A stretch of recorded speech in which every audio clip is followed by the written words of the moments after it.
بسم اللہ الرحمن الرحیم۔ معزز ناظرین کرام، السلام علیکم ورحمۃ اللہ وبرکاتہ۔ رمضان المبارک کی آمد ہے۔ یہ اللہ تعالی کی رحمتوں، برکتوں اور مغفرتوں کا ایک عظیم مہینہ ہے۔ جامع ترمذی اور سنن ابن ماجہ کی ایک صحیح حدیث کے مطابق رمضان المبارک کی ہر رات اللہ تعالی اپنے بہت سے بندوں کی گردنیں جہنم سے آزاد کر دیتا ہے، اور ابن ماجہ کی حدیث کے مطابق ہر بندے کو کچھ دعوات مستجابہ عطا کر دی جاتی ہیں کہ اس مہینے میں مانگی گئی دعاؤں کو اللہ قبول فرما لیتا ہے۔ ناظرین اکرام، روزہ کے تعلق سے سب سے اہم مسئلہ اس کی حفاظت ہے۔ روزہ کی حالت میں اگر گناہوں سے مکمل پرہیز ہوگی تو ہی فائدہ ہوگا۔ صحیح مسلم کی حدیث ہے، حضرت ابو ہریرہ رضی اللہ تعالی عنہ سے مروی ہے کہ رسول اللہ صلی اللہ علیہ وسلم نے فرمایا،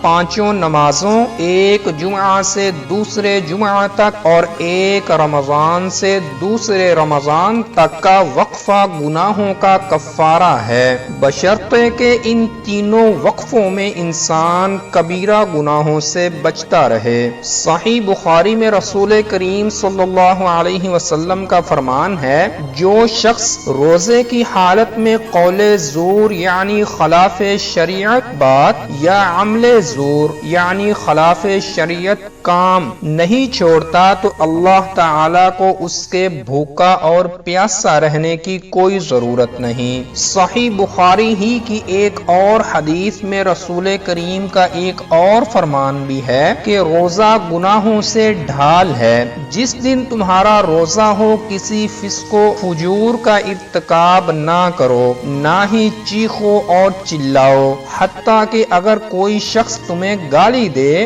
یا تم سے لڑائی کرے تو اسے کہہ دو کہ میں روزے سے ہوں۔ ناظرین اکرام، صحیح ابن حبان میں ابو سعید خدری رضی اللہ تعالی عنہ سے مروی ہے کہ رسول کریم نے فرمایا، جو شخص روزے کی حدود کو پہچانتا ہوا روزہ رکھے اور جن چیزوں کی روزے کی حالت میں حفاظت ضروری ہے ان کی حفاظت کرے تو اس شخص کا روزہ اس کے سابقہ گناہوں کا کفارہ بن جائے گا۔ روزہ کی حالت میں ہر قسم کے گناہ سے احتراز ہماری ذمہ داری ہے تاکہ ہمارے روزے کا ثواب لکھا جائے اور نتیجتاً ہمارے گناہ معاف ہو جائیں۔ اگر ایسا نہ ہو سکا تو جبرائیل علیہ السلام کی بددعا اور اس پر نبی صلی اللہ علیہ وسلم کی آمین ایک انتہائی خطرناک وعید ہمارے سامنے ہے۔ جناب جابر بن عبد الانصاری رضی اللہ تعالی عنہ فرماتے ہیں،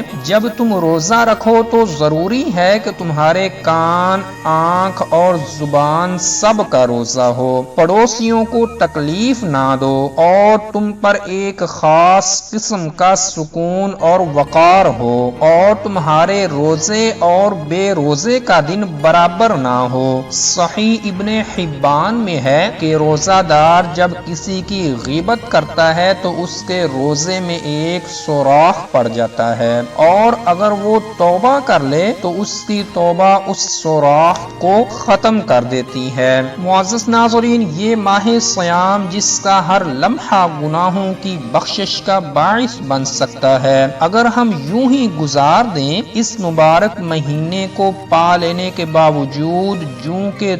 گناہوں میں لت پت رہیں تو احادیث رسول صلی اللہ علیہ وسلم وسلم کی روشنی میں ہم ہر خیر سے محروم ہو کر اللہ تعالی کی رحمت سے دھتکار دیے جائیں گے، تو پھر ضروری ہے کہ اس ماہ مقدس سے کما حقہ استفادہ کرنے کے لیے کمر بستہ ہو جائیں اور اللہ تعالی سے حسن توفیق کے طالب بن جائیں، کیونکہ اس کی توفیق کے بغیر کوئی نیکی ممکن نہیں۔ معزز ناظرین اکرام، رمضان المبارک کی آمد کے سلسلہ میں اس چینل کے اوپر رمضان المبارک سیریز کا آغاز کیا گیا ہے، جس میں اس ماہ مقدس کے تمام مسائل کو خالص آیات طیبہ اور احادیث مبارکہ کی روشنی میں آپ تک پہنچایا جائے گا۔ ناظرین اکرام، روزہ فارسی کا لفظ ہے، عربی میں اسے صوم کہا جاتا ہے۔ روزے کا عربی زبان کی لغت میں معنی ہے کہ کسی کام سے رک جانا، جبکہ دین اور شریعت کی اصطلاح میں اس کا معنی ہے کہ صبح صادق سے لے کر غروب آفتاب تک پیٹ اور نفس کی خواہشات سے رکے رہنا۔ اللہ تعالی نے جس طرح مسلمانوں پر روزے فرض کر دیے ہیں، ایسے ہی گزشتہ قوموں پر بھی فرض کر دیے تھے، کیونکہ روزہ رکھنے میں انسان کے لیے دنیا و آخرت کی ہر بھلائی ہے۔ چنانچہ ارشاد باری تعالی ہے، اے ایمان والو، تم پر روزے فرض کیے گئے ہیں جیسا کہ تم سے پہلے لوگوں پر فرض کیے گئے تھے، تاکہ تم پرہیزگار بن جاؤ۔ دوسرے مقام پر فرمایا، جو تم میں سے ماہ رمضان میں موجود ہو اسے روزہ رکھنا چاہیے۔ مزید ایک اور جگہ پر فرمایا، اور اگر تم روزے رکھو تو تمہارے لیے بہتر ہے اگر تم جانتے ہو۔ اس آیت کریمہ کے نزول کے بعد رمضان کے روزے فرض ہو گئے، اور ہر صحت مند آدمی کے لیے جو ماہ رمضان میں اپنے شہر میں ہو روزے رکھنا ضروری ہو گیا ہے۔ اب کسی صحت مند آدمی کے لیے جائز نہیں کہ وہ رمضان المبارک کا روزہ جان بوجھ کر چھوڑ دے، اور اس جان بوجھ کر چھوڑے ہوئے روزے کے بدلے ایک مسکین کو کھانا کھلائے، جیسا کہ اس آیت کے نازل ہونے سے پہلے ایسا کر سکتے تھے۔ اور رسول اللہ صلی اللہ علیہ وسلم نے ارشاد فرمایا کہ اسلام کی بنیاد 5 چیزوں پر قائم ہے، یہ گواہی دینا کہ اللہ کے علاوہ کوئی معبود برحق نہیں اور محمد صلی اللہ علیہ وسلم اس کے بندے اور رسول ہیں، نماز قائم کرنا، زکوٰۃ ادا کرنا،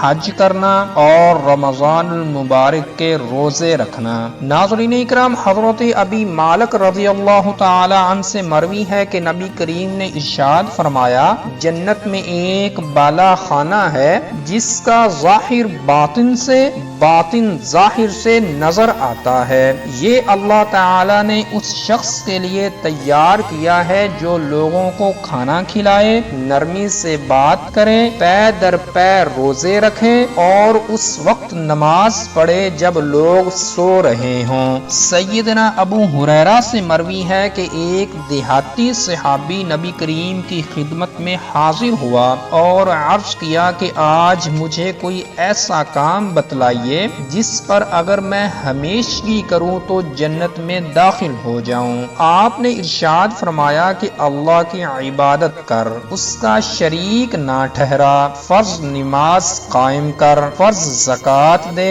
اور رمضان کے روزے رکھو۔ دیہاتی صحابی نے کہا، اس ذات کی قسم جس کے ہاتھ میں میری جان ہے، ان کاموں کے کرنے میں نہ میں کسی قسم کی کمی کروں گا اور نہ ہی زیادہ کروں گا۔ جب وہ پیٹھ پھیر کر جانے لگا تو نبی کریم نے ارشاد فرمایا کہ اگر کوئی ایسے شخص کو دیکھنا چاہے جو جنت والوں میں سے ہو تو وہ اس شخص کو دیکھ لے۔ تو ناظرین اکرام، یہ تھی آج کی ویڈیو، اور اگر آپ رمضان المبارک سیریز کی ویڈیوز دیکھنا چاہتے ہیں تو اس چینل کو سبسکرائب کر لیں۔ السلام علیکم ورحمۃ اللہ وبرکاتہ۔